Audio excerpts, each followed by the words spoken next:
অনেক কন্টেন্ট ক্রিয়েটরের মনে একটা সাধারণ প্রশ্ন, ফেসবুক থেকে কিভাবে আয় করা যায়। সোজা উত্তর হলো রিলস শর্টস বানিয়ে। তবে তার জন্য দরকার ফলোয়ার আর ওয়াচ টাইম, এই দুইটি জিনিস।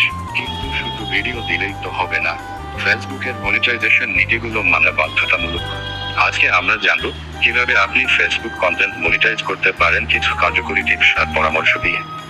কন্টেন্ট যেন হয় শিক্ষামূলক আর আকর্ষণীয়, সাধারণ বিষয় নয়, মনোযোগ টেনে রাখে এমন কিছু বেছে নিন, যেমন বিজ্ঞান, ইতিহাস, ভাষা শিক্ষা বা কোনো স্কিল ডেভেলপমেন্ট।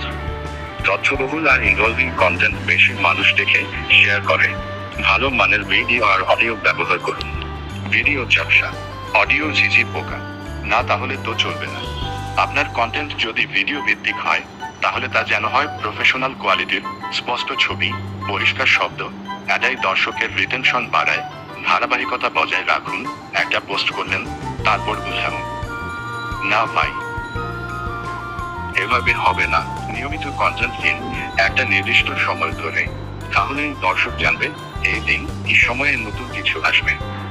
ফেসবুকের মনিটাইজেশন নীতিগুলো ভালোভাবে বুঝুন। কপিরাইট, কমিউনিটি স্ট্যান্ডার্ড সবকিছুতে সচেতন হন। ভুল করে হলেও যেন কারো কন্টেন্ট কপি না হয়, তাহলেই মিলবে সঠিক পথে আয়ের সুযোগ।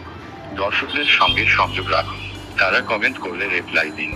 কখনো কখনো একটা লেখ কিংবা প্রশ্নোত্তর সেশন করুন, তাদের মতামতকে গুরুত্ব দিন।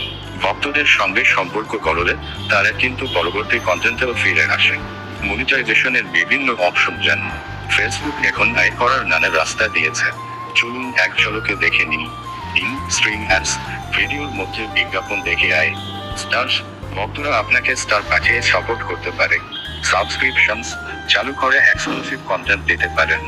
ব্র্যান্ডেড কন্টেন্ট, বিভিন্ন ব্র্যান্ডের সাথে কাজ করে আয় করা যায়। আপনার কন্টেন্ট এবং দর্শক এই দুটোর উপর নির্ভর করে সেরা অপশনটা বেছে নিন। শেষ কথা, প্রিয় দর্শক, আপনি কি ধরনের কন্টেন্ট দেখতে পছন্দ করেন? কমেন্টে জানান আমাদের। আর ভিডিওটি ভালো লাগলেই লাইক দিন, কমেন্ট করুন, শেয়ার করুন।